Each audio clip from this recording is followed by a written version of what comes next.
What is going on, guys? Quad MW3 here, your new favorite commentator. Not new, but you've always had me in your heart as a real commentator and your favorite.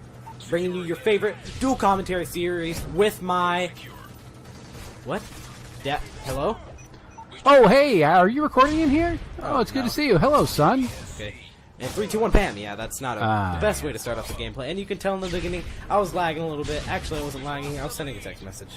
Yeah, well, you know, it's hard when you're so popular. You got to keep your Twitter followers happy. You got to keep your Facebook people happy, and of course, the texting.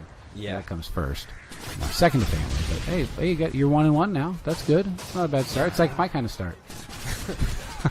Not the best gameplay, but it's entertaining because it is on smallest map in the game, Dome. Yeah. So, do you think this one's better than Nuketown? If you could only have Nuketown or Dome, what would you have? The colors are so awesome on Nuketown. Yeah, that really makes it more attractive. Man, there are those alleyways too that just M60 flak jacket, scavenger. So yeah, I do miss Nuketown. I got to go back to it. Yeah, and what's up with no Dome 24/7? Yeah, how come we don't get anything? I mean, it used to be that when at least when Xbox got maps, you know, we'd get something. We'd Nuketown 24/7, and we'd at least run up our levels.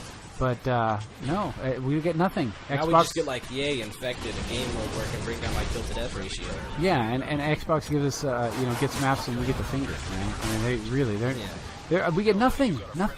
Yeah, what do we get? Like more than a month later? No. Okay. Well, are you ready for this one? I think Xbox is getting another map before we get any maps. Yeah, on the 21st, they're getting Overwatch, a new awesome map that highly resembles High Rise, and I cannot wait to play it. But you know, I get it probably in like 18 years or something like that. Yeah, they should have told us when they sold us COD Elite that it was really only for Xbox. Yeah, I mean, it's only for Xbox. Yeah, I got nothing out of my COD Elite. You know, they're supposed to have 20 different what's it called? Like 20 different things, downloadable content, like Spec Ops missions, maps. I think about 12 maps and about 8 Spec Ops missions, which is a ripoff. It should be 20 maps. Well, I'd settle for something. Yeah, I got nothing now, now, man. COD Elite. Okay, well, congratulations. You get Winter. Yes. And I think so. Yeah, I'm not really impressed with that. So these days, are you playing a lot of Infected, or do you care about the new game modes, or? No, I've been kind of playing off Call of Duty. I need to play more, guys. I'm getting low on gameplays, but you know, I'm getting back into it. Like, oh, getting back come on, that was a triple. Yeah. I think the guy in Last Stand stopped you from getting that triple. I know. So, okay, so we went to the Super Bowl. I got a couple interesting things that happened at a normal Super Bowl party. We were over there. You were doing a lot of basketball, and I was doing a lot of watching football, including the pretty big party ads. Yeah. No, it was a fun party. Lots of people there, and but you guys were still running outside, running around doing the basketball thing. Mm-hmm. And apparently you ran into somebody who I don't know. I wouldn't say he's like Michael Jackson in any way, but so tell me what happened. So there's this guy who's known for going around my city. He's not really known, but people always say, watch out for a white male in a white van. And so he immediately... With no windows, that's comforting. He immediately pulls up in a white car, and he's like, hey kids. I was out playing basketball with a couple of my friends. You want some candy? Yeah, he's like, hey kids, can you come help me? And he's like, and we're like, hold on. And then he's like, whoa, wait. And he talked to one of my friends asking what his Did he ask you to look for loose change in his pocket? And so he was like, he was like stuttering the whole time. It was really weird. He couldn't even get like one word out. AC 130. Yeah, he couldn't even get like a word out. And he was driving a car. Yeah, he was driving a car. He was like, hi, my name. Wow. My name is Larry. He couldn't even talk. Like, and he wasn't stuttering, but he was like, hi, my name is Larry. Yeah. And it sounded like Kenneth Kniff, but Kenneth Kniff from Connecticut. And he was like, can you come over here and help me? And I was like, no, let me go get my buddy's mom. And a gun. Yeah, she was the one to hold the whole party. So I thought, why not go get her?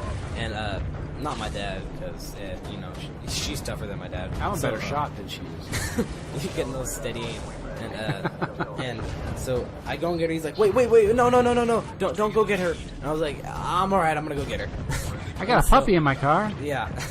And so I went and got her, and And that was it. And then he ended up coming inside and then presenting the Super Bowl party with us. Mom of the year, I guess, huh? Just invite Yeah. the creepo inside.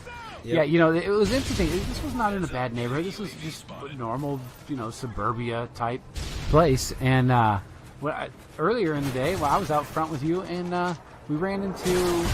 I was walking in the front door, and here come these two girls, and they're in high heels, and it's it's probably 60 degrees outside, and they're in high heels, but they were with bathing suit bottoms and like midriff t-shirts, like their belly showing, and I'm walking up to the door, and the two guys that are with them that are kind of like steroid guys.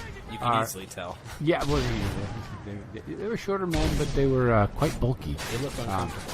Yeah, they looked like they were all swollen up with muscles and whatnot. So they said, hey, why don't you guys having a Super Bowl party? And I'm like, yeah. I said, why don't you come over at halftime? Let's do some dancing. And I'm like, we'll do some dancing with the girls in the bikinis and the heels. I'm like, I don't think so. And so as I walked in, I'm like, oh, well, here's the owner of the house. You guys are neighbors, so maybe you want to go see the girls dance at halftime. I mean, he didn't say bring your $1 bills, but make it rain. Yeah. And but no, I think they were looking for a little some tips. Yeah. So yeah, it was quite an interesting Super Bowl party, and that had nothing to do with the Super Bowl or the ads. They're transvestites. I hope. Oh no, not. they're. Well, I don't care either way. What's the word? What's the word? Transsexual? No, hermaphrodite. Hermaphrodites. There you go. I hope not. So, anyway, I thought that tonight I might be able to tell.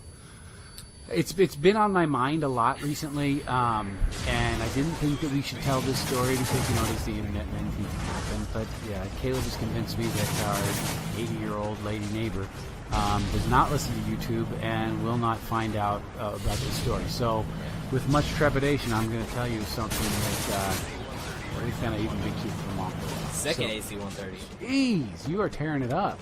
Or no, that could be the first. No, it's the second. No, it's the second. It's the second. Wow. Can you shoot the helicopter with that? Didn't you just shoot down a spy plane with an AC-130? With an AC-130 and it blew you up at the same time? I didn't even know you could do that. So anyway, all right. So I'm trying not to tell the story that I'm very, very nervous about telling, but I'll go ahead. Okay. So just want to tell you, our neighbor, the 80-year-old lady, we'll just call her Margaret. She lives next door, and she collects bunnies. Not collects bunnies. She collects show bunnies. She raises show bunnies. Is the thing. And so in her backyard, she has those big floppy ears, big fluffy, big. I mean, she has lots of different. Skinless. Well, not skinless. Oh, hairless. No, not hairless. Well, skinless. I think it was only cats. But anyway, so she has a bunch of different. I don't know nothing about bunnies. But anyway, so every once in a while, our dog, we have an athletic dog. He'll hop over the fence and he'll go see the bunnies, and in his mind he's visiting them. But it really hurts. It scares the bunnies, and the lady's into showing the bunnies, and so the bunnies get nervous, and the skin is not right, and the hair doesn't stay on, and some of her bunnies were losing hair. So she told us she was going to call the SPCA and have her dog taken away or kenneled or something like that, because all the while she's trying to raise these show bunnies, but our dog's tormenting her bunny. And it's causing her to lose competition since she used to have great, showings in these bunnies. Like I said, have a good bloodline, whatever that means. So anyway, one day our dog was in our backyard and he was holding a dead bunny. I don't know how he got it out of the cage or whatever, but all of a sudden he was in the yard and he had this bunny, and it was all, he obviously been playing with it, and it was all messed up and dirty, and so he. We said, oh man, she's going to definitely call the SPCA and get him put away. Well, so what we did was we washed the bunny and we dried the bunny, and we put the bunny back in the cage. And we're like, maybe she won't notice, maybe she's going to get a heart attack, whatever. But at least we'll save our dog. He won't go to the pound. And who knows what happens after that? So anyway, we thought this is perfect. A couple weeks went by, and we kind of got away with it, I guess, but. I was taking out the trash cans the other morning, and she says, hey, the weirdest thing. I said, yeah, what? She says, I had this bunny, really prized bunny, and it died. And I buried it. And the weirdest thing is, it was like 3 or 4 days later, that he showed up back in the cage, and I had buried that thing in my backyard. And I'm like, oh, okay, that's really weird. So there you go. Now I've heard. Now I've said it. I confess. Yeah. And thanks for watching, guys. I really do hope you enjoyed. And in the next episode, don't tell my neighbor. Yeah, we will reveal what happens after that, because there's more to the story. So, like if you enjoyed, and always, guys, remember, subscribe.